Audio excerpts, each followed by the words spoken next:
Assalamu alaikum wa rahmatullahi wa barakatuh. 5 choses à savoir concernant la célébration de la naissance du messager sallallahu alayhi wa sallam, ce qu'on appelle le Mawlid. Donc je vais te demander de faire preuve de bon sens, donc faire preuve de raisonnement, et tu me dis Inch'Allah si à la fin de la vidéo tu es d'accord avec moi. Ça, la première chose que tu dois savoir, c'est que l'unanimité savants sont tous d'accord qu'ils ne savent pas exactement quand est-ce qu'il est né le messager sallallahu alayhi wa sallam. Il y a plus de 8 avis différents. Il y a un avis majoritaire, mais en aucun cas il y a un ijma', il n'y a pas de consensus dessus. Le fait que le messager sallallahu alayhi wa sallam serait né le 12e jour de Shahr Rabi' al-Awwal.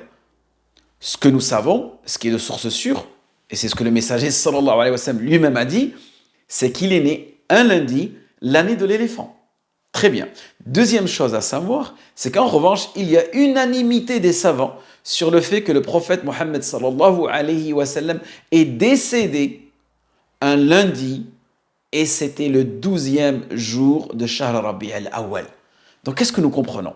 Qu'en réalité, les gens sont en train de célébrer le décès du messager sallallahu alayhi wa sallam. Et cela est de source sûre, parce que lorsqu'il est décédé, le messager sallallahu alayhi wa sallam, il a laissé derrière lui plus de 124 000 compagnons, et des milliers de personnes ont assisté à son décès et ont été tenus informés. Donc, il ne peut pas y avoir de divergence là-dessus.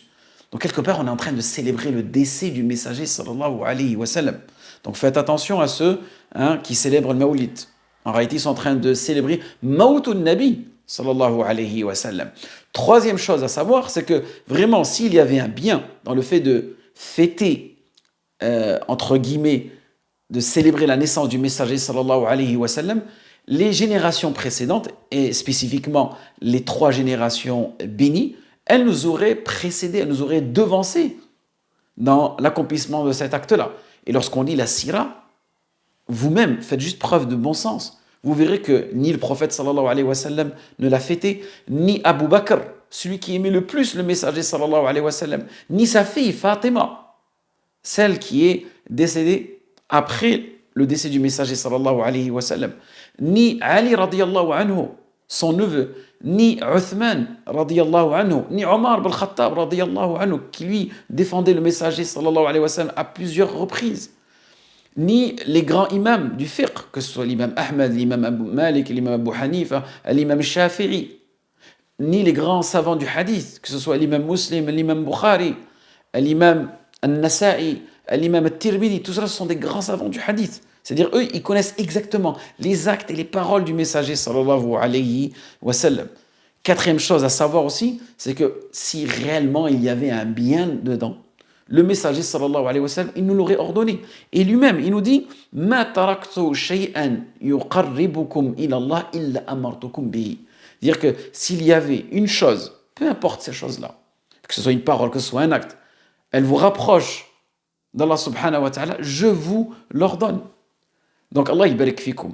Si vraiment vous aimez le messager sallallahu alayhi wa sallam, si vraiment vous voulez célébrer cette personnalité éminente qui est le messager sallallahu alayhi wa sallam, ça ne se fait pas durant une période prédéfinie, mais ça se fait à n'importe quel moment de l'année. C'est-à-dire, on est toujours en train de célébrer la sunna du messager sallallahu alayhi wa sallam à travers son suivi, à travers sa propagation et aussi le fait à chaque fois de dire sallallahu alayhi wa sallam. On est en train de faire les éloges de notre prophète Mohammed sallallahu alayhi wa sallam, en espérant que ces 5 petites règles, elles ont pu vous faire réfléchir. Waffaqakumullah lima yuhibbu wa yarda wa akhiru da'wana alhamdulillahi rabbil alamin.